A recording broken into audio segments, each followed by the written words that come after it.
सोडून तुलाज मातीला तू जाग उधाणू दे आज उरी.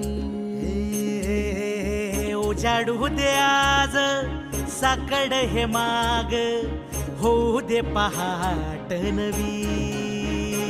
आता होऊन जाऊ दे साऱ्या जगाला पाहू दे पडू दे पाऊल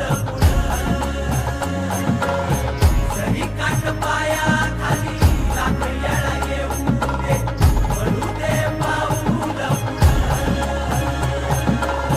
मोठी लढाई लढू मातीसाठी गड्या मनगटाचं जोर लावून. दाटला जरी अंधार एकजूट होऊ आज दिवा देऊ तेज धावून.